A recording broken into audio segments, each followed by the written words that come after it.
Enterprise Plantation. This gracious home at the center of thousands of acres of lush farmland was built in 1825. In the heart of South Louisiana, sugarcane country. This land was settled by Pierre Simeon Patou and his family who moved here from France in the 1820s.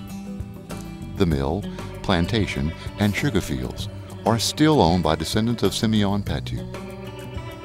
In fact, the original sugar mill, the Enterprise Factory, is the oldest continuously operated family-owned sugar mill in America. The Enterprise Sugar Mill opened for business in 1829 with the only steam-powered mills in the area.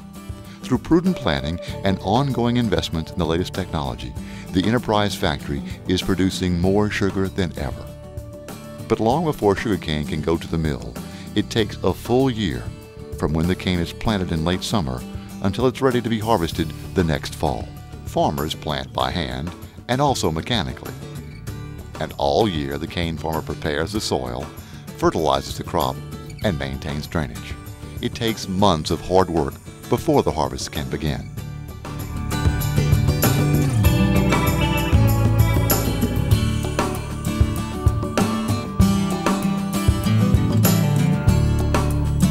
And then the cycle begins again. Stalks of cane are laid end to end in shallow trenches and then covered. Sugarcane doesn't grow from seed. The nodes at the joint of the stalk sprout new growths, which take a year to mature for next year's harvest. Each year, about 20% of the acreage is replanted, and this cane will be harvested for multiple years. Only the best cane is used for planting next year's crop. Of course, you need cooperation from the weatherman. Enough rain, but not too much, moderate temperatures, and no freezes until the harvest season finishes in December.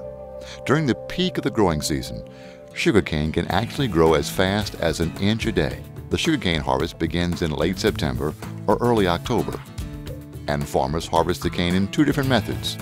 They cut whole stalks of cane and ship them to the mill, but they also cut stalks of cane into smaller units called billets.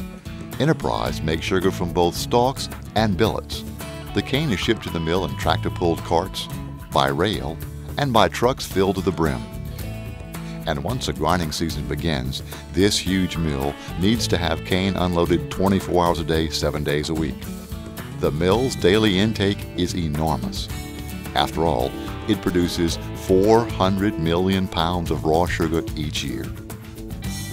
But even before the cane goes to the mill, each batch of cane is weighed and tested for sugar content. A core sampler takes a sample of each load of cane. In the lab, technicians use sophisticated equipment to determine the sucrose content of each batch of cane. This way, they know how much each load of cane is worth and how much to pay the farmer. At Enterprise, they extract juice in two different ways, through milling and diffusion.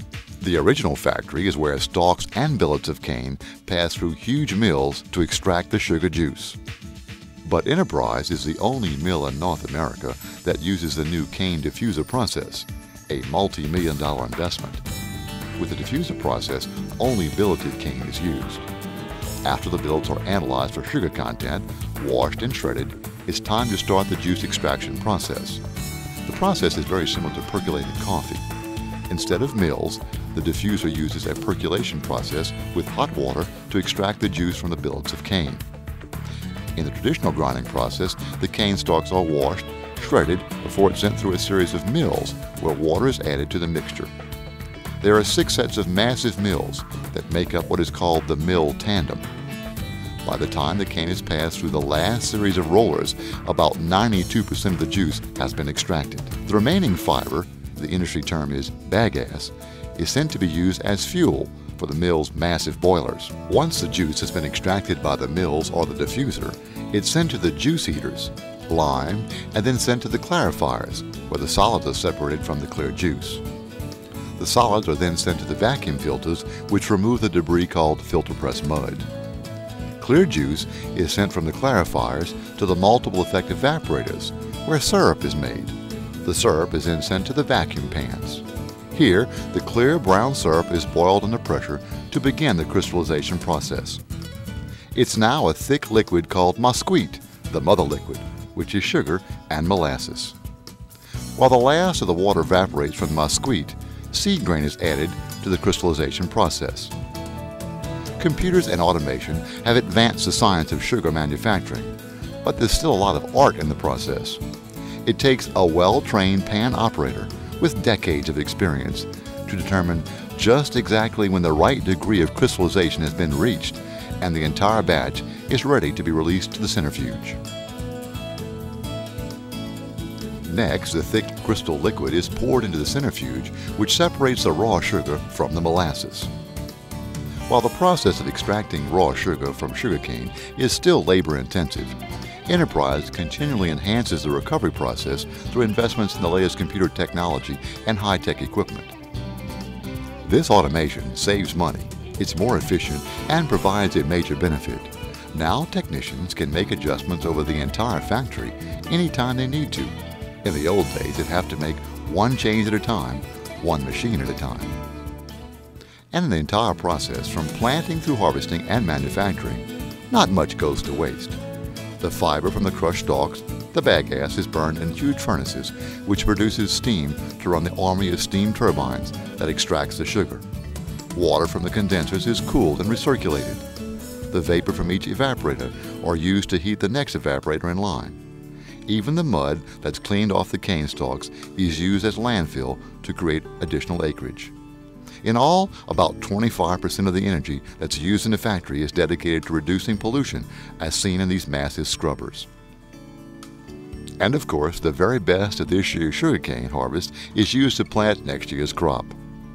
Each year, Enterprise makes 400 million pounds of raw sugar, in addition to about 13 million gallons of molasses each year. The molasses is used mostly for animal feed. Enterprise sends the raw sugar to the port of Iberia. It's then hauled by barges, each carrying almost 1,700 tons, to the refineries. There it's washed, dissolved, clarified, and filtered to remove any remaining impurities. The refinery makes white, brown, and liquid sugar. At the refinery, the sugar is boxed and shipped to stores and ends up on your kitchen table.